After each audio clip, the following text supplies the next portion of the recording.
हमारे साथ हैं पूर्व सेना अध्यक्ष और केंद्रीय मंत्री जनरल वीके सिंह।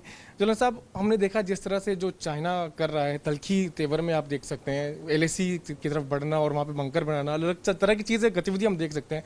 क्या मानते हैं? देखिए, ऐसी गतिविधियाँ हमेशा होती हैं क्योंकि लाइन ऑफ एक्चुअल कंट्रोल जो है उसका दोनों देशों के बीच में एक अलग परसेप्शन है। एक नक्शा दे दिया गया, एक लाइन मार दी गई उसके ऊपर कि ये है हमारी क्लेम लाइन, उसके बाद लाइन ऑफ एक्चुअल कंट्रोल।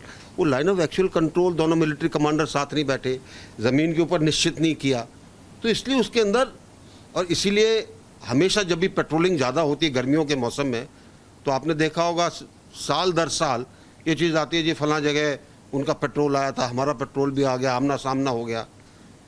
कई लोग इसको बढ़ा चढ़ा कर बोलते हैं, कई लोग उसको थोड़ा सा ठीक संतुलित रखते हैं। मेरा अपना मानना है कि कई बार चीन इस चीज़ का प्रयत्न करता है कि कहीं पर जाकर वो बैठ जा कहे कि ये हमारा इलाका, ठीक है, और ये जो लाइन ऑफ एक्चुअल कंट्रोल का परसेप्शन है वो यही है जो हम सोचते हैं, हम उसको नहीं मानते हैं। और इसीलिए सेना आमने सामने बैठती है। डोकलम के अंदर हुआ कि नहीं हुआ, दोनों आमने सामने बैठे रहे, हमने जहाँ पे उनको रोका वहाँ पे रुक गए। तो इसको उस निगाह से देखना चाहिए। और एक चीज़ और जो कि समझने योग्य है कि इन दिनों में चीन कटघरे में है, पूरी दुनिया के कटघरे में। सब कह रहे हैं ये कोरोना का फैलाने का जिम्मेवारी चीन की है, चीन ने बताया नहीं ठीक तरीके से, इतने लोग नहीं मरते, नहीं तो सबके अंदर रोष है। तो चीन कुछ ऐसा करना चाहता है, ध्यान भटे।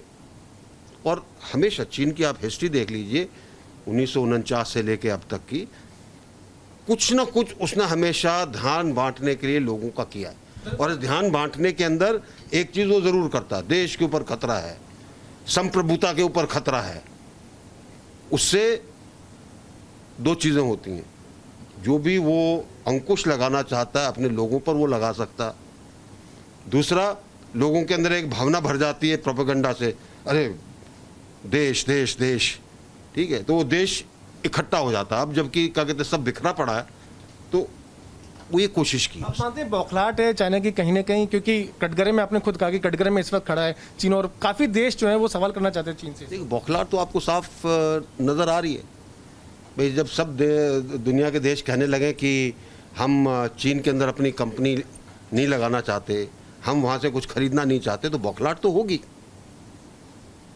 बिल्कुल बिल्कुल, बड़ा सा आपने बात कही है। एक सवाल मैं आपसे लूँगा, 1962 और अब की बात में आप क्या फ़र्क आप समझते हैं? क्योंकि उस वक्त काफ़ी चीज़ें अलग थी और अभी बहुत चीज़ें अलग हैं।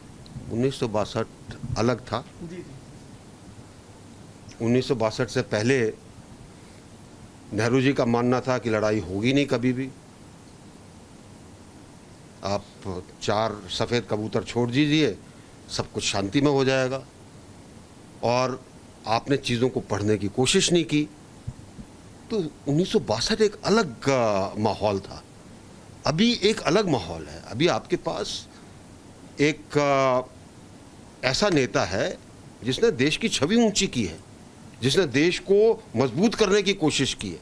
और मैं अपने प्रधानमंत्री जी की बात कर, तो फ़र्क है।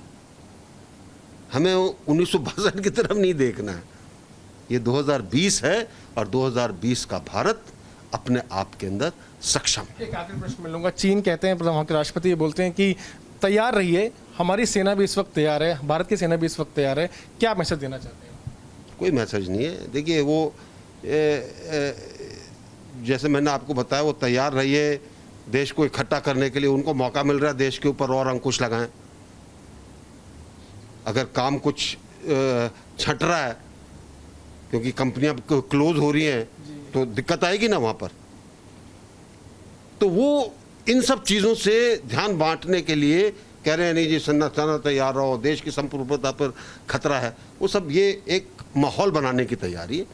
बाकी जहाँ तक सेनाओं का सवाल है, मुझे पूरा भरोसा है कि भारत की तीनों सेनाओं के अंग अपने आप के अंदर हर चीज़ से डील करने के अंदर सक्षम है। बहुत धन्यवाद आपसे बात करेंगे। तो कहीं ना कहीं जनरल वीके सिंह साहब का कहना ये है कि ये 1962 नहीं 2020 है और इस वक्त हमारी सेना पूरी तरह से तैयार है।